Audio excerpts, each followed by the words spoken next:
explicar. Então, assim, ó, pessoal. Isso aqui em preto que vocês estão vendo é o nosso corpo físico. Certo? Tá aqui, ó, corpo físico, tá? A matéria cósmica universal, o prana, o fluido cósmico universal, não é? Ele está densamente aglutinado, tá? Logo, a frequência vibracional do nosso lado energético, ela é bem lenta. Ela tem uma velocidade assim reduzida, digamos assim.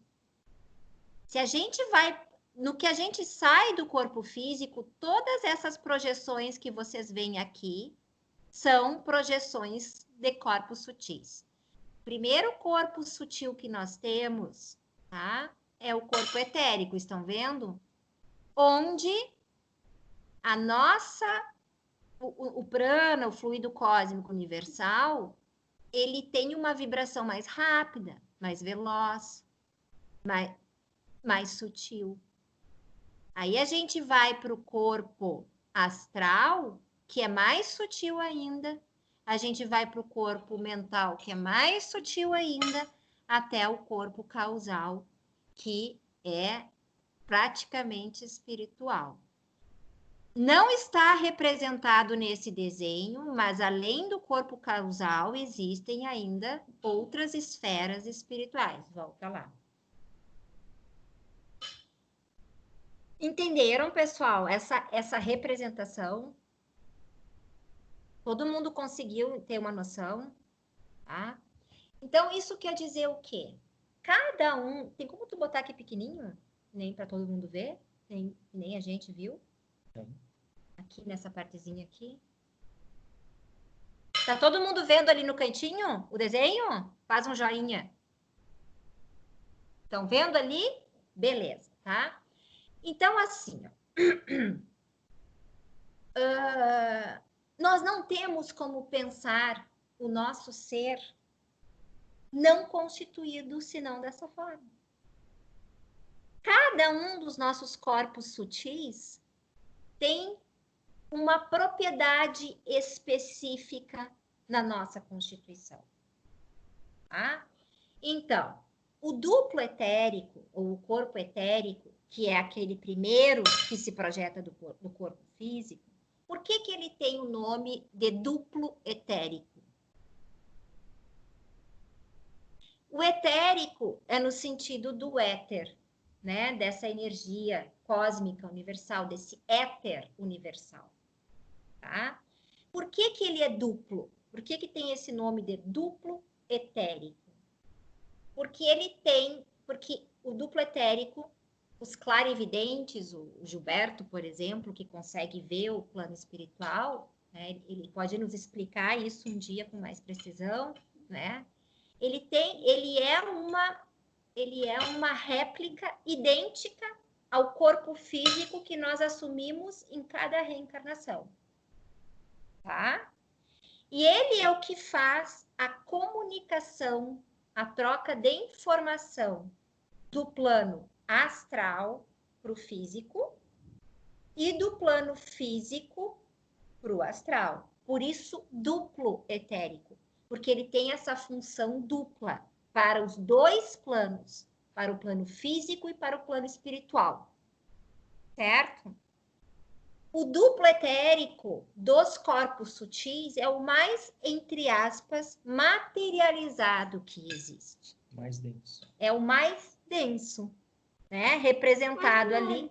Se vocês forem olhar o nosso desenho, dos corpos sutis, ele é o que tem as partículas pretas mais próximas, né?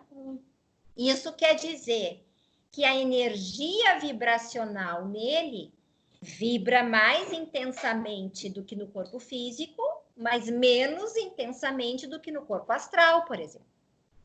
Tá? O fundamento maior do duplo etérico, do corpo etérico, é se prestar como um molde para a nossa constituição física.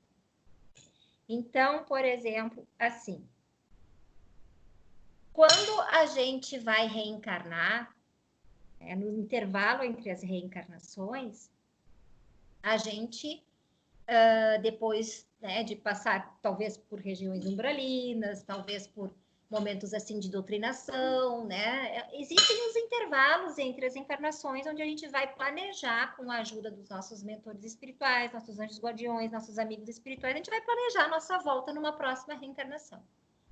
E a gente vai reencarnar no ambiente e entre as pessoas que a gente tem os karmas, que a gente tem os resgates, que a gente tem coisas a reparar, a gente tem provas, né?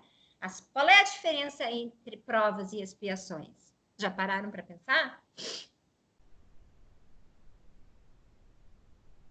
Quem é que arrisca dizer a diferença entre provas e expiações? As nossas provas, não é? São todas aquelas situações, aqueles defeitos que nós temos que evoluir. Né? Então, por exemplo, se numa outra vida eu fui uma pessoa extremamente avarenta, tinha muitas riquezas e não soube usar isso em prol, não só de mim mesmo, não é? Eu talvez terei como uma prova, né? Eu vir numa família ou num ambiente, né?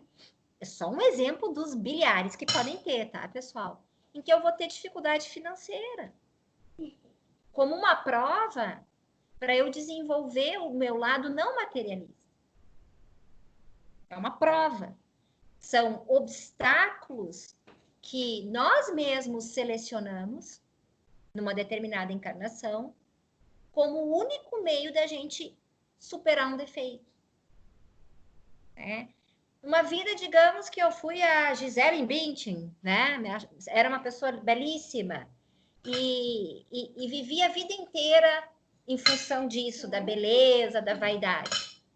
Aí lá no intervalo das minhas encarnações, eu vou programar a minha nova vinda, né? Na hora que for autorizado reencarnar, se for autorizado reencarnar, porque para cada, o mentor nos fala isso, para cada uma pessoa encarnada deste mundo, existem em torno de 25 espíritos desencarnados, loucos e sedentos para reencarnar, tá? Então, numa outra vida, eu vou reavaliar minha vida passada, eu vou ver o quanto eu perdi por ter me envolvido com o lado material, físico, com a vaidade, quanto isso me prejudicou de evoluir, de crescer, e eu vou pedir, eu vou escolher vir num corpo físico bem desprivilegiado, bem feia, bem horrível, para eu não cair naquela tentação de, né, ir para o lado da vaidade de novo. Como uma prova para eu evoluir. Isso são as provas. As expiações estão mais ligadas aos nossos resgates, porque nesse balanço que a gente faz entre uma encarnação e outra, né, que a gente está num plano regenerativo, onde existe o mal, mas predomina o bem, nós temos uma condição melhor de avaliar, de pensar, de respirar, de ver as coisas. É que nem tu tá lá no meio do... Tu ter que te concentrar numa leitura espiritualista que te exige foco, concentração lá no show, no meio do show do Metallica, nada contra, né? Quem gosta, né? Aquela coisa, aquele monte de gente, aquela barulheira.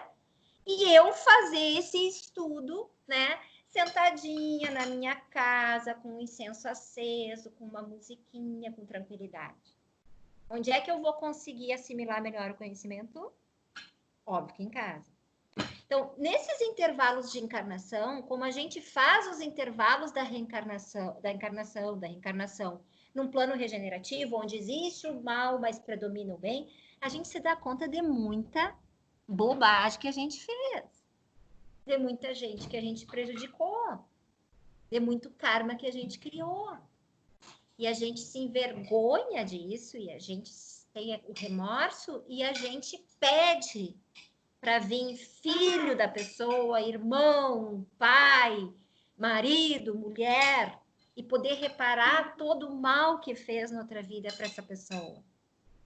Por isso que a gente não pode se queixar, porque muitas vezes aquilo que nos atormenta hoje foi nós mesmos que pedimos lá no plano regenerativo, como meio de expiar as nossas faltas, ou como veículo de aperfeiçoamento de prova. Certo? O que tudo isso tem a ver com os corpos sutis? Os em torno de 9 meses de gestação, tá? De uma criança, que umas resolvem vir com 34 semanas, que nem o Guizinho, né, Gui? Outras vêm com 38, 40, 42, mas é uma média, né? É o quê? É uma contribuiçãozinha. Tá, mas deixa eu só concluir o raciocínio, porque eu tenho essa falha depois. Mas me chama, tá? Esse período gestacional, ele é importantíssimo para o nosso espírito, porque é ali que vai se criar o molde etérico do nosso corpo físico. Nós somos espíritos muito mais velhos. Nós viemos reencarnando há muito mais tempo. Nesses intervalos reencarnacionistas, de reencarnação, nós assumimos uma forma no nosso duplo etérico, no nosso corpo astral. Porque tanto o corpo etérico como o astral são uma réplica de algum corpo físico que a gente teve em alguma encarnação. Então, nesses 9 meses, o nosso espírito, os nossos corpos sutis, eles vão perdendo a consciência, eles vão perdendo a lembrança das outras vidas, né?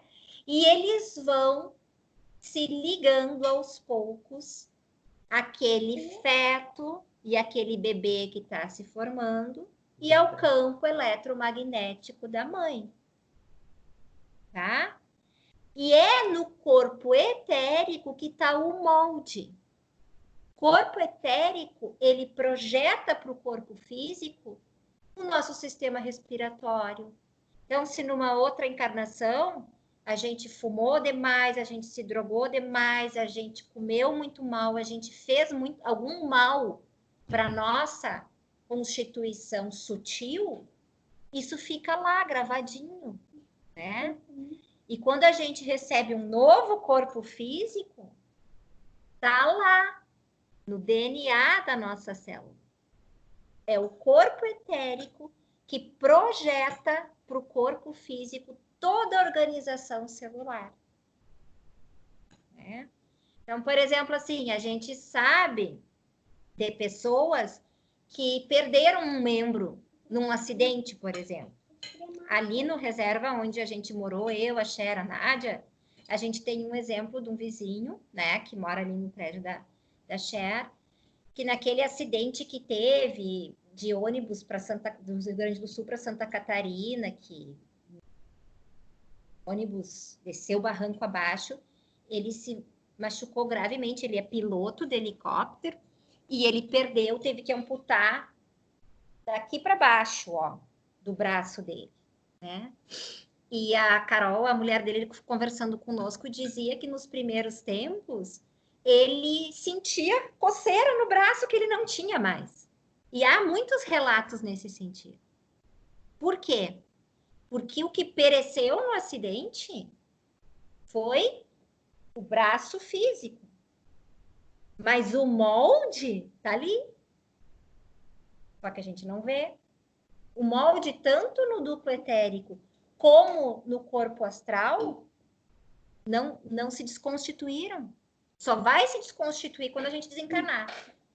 Porque o corpo etérico acompanha o corpo físico no seu destino. Cada vez que a gente se desencarna, que o nosso corpo físico vira pó, o nosso corpo etérico se dissolve junto. O que segue? Bota ali de novo. É o corpo astral, o corpo mental e o corpo causal, que nós vamos estudar nos próximos encontros. Mas corpo físico e corpo etérico, um não existe sem o outro. Eles se decompõem cada vez que nós desencarnamos. Correto? Então, é no corpo etérico, no duplo etérico, que existe o molde. Então, por exemplo, assim, ó, quando a gente se machuca, que dá uma esfoliação na pele, a nossa pele, existe a reconstituição celular, molecular, sem sombra de dúvidas, mas ela é ditada pelo molde do duplo etérico. O duplo etérico tem o molde de tudo que é possível reconstituir no nosso corpo físico, o que é possível reconstituir. Que é aquela ideia da física quântica de que o todo está no pequeno e o pequeno está no todo. Células troncos, o que é isso? É sabido que em qualquer célula do nosso organismo existe toda a informação genética sobre todo o nosso corpo. E dali tu conseguir clonar um indivíduo como você. Porque qualquer célula do organismo do Germano que eu pegar vai ter toda... Isso daí não é espiritualismo, isso aí é ciência, tá, pessoal? Vai ter toda a informação genética do Germano. É uma loucura isso, né, pessoal? A gente tem muito que pensar sobre isso. Fala-me. É que assim, ó, eu queria colocar um pouquinho principalmente para quem está chegando. Toda essa responsabilidade que a gente tem e que a gente traz com a nossa formação, com o nosso espírito, com aquilo que a gente carrega no perispírito, que eu não sei como é que tu chama aí, né? É muito sério, mas se a gente carregar isso com muita força, a gente pode pecar, entre aspas, e se culpar demais, né? E essa culpa grande que a gente carrega, às vezes, talvez nos prive de evoluir também, né? Nos trave, nos dê aquele medo de, mas então eu sou assim, porque às vezes a gente nasce bem e contrai, desenvolve aquilo que tem que desenvolver ao longo da vida, né? E não entende, principalmente dentro de uma teoria, muitas pessoas dentro de uma teoria espírita até, não entende, fica assim, mas eu estou passando por isso porque realmente eu tenho que passar, porque numa outra vida eu fui muito ruim, então eu tenho que passar, e não se perdoa e não evolui, né? Eu acho que esse perdão de eu errei e essa aceitação é o que vai nos ajudar a evoluir. Colocar isso para quem está aqui chegando, porque às vezes a gente se culpa muito, né? Poxa, eu errei, eu briguei demais com a minha mãe, eu brigo demais com ela, eu sou ruim demais para ela, então eu não tenho direito de melhorar, nem de ser feliz, nem de evoluir, nem de chegar ao estado angelical. Sim, não, com certeza. É que nesse momento eu estou só colocando assim, não estou fazendo assim, eu estou colocando, acho que tu tem que desligar para não dar eco, depois se tu quiser abrir. Eu estou só colocando o funcionamento, né, dessa engrenagem que é o ser humano. Claro. Isso Sim. Que tu está trazendo é importantíssimo e em outro momento a gente pode estudar isso também, mas eu não estou tentando assim o juízo de valor, assim, porque essa questão das culpas, por exemplo, que é o que tu está trazendo e que é muito importante, e tu está certíssima nisso, a gente vai poder entender melhor quando a gente estudar o corpo astral, que é o reservatório das emoções, entende? É lá no corpo astral que está o reservatório das emoções. O que eu estou colocando agora é mais no sentido assim, para vocês entenderem, não é?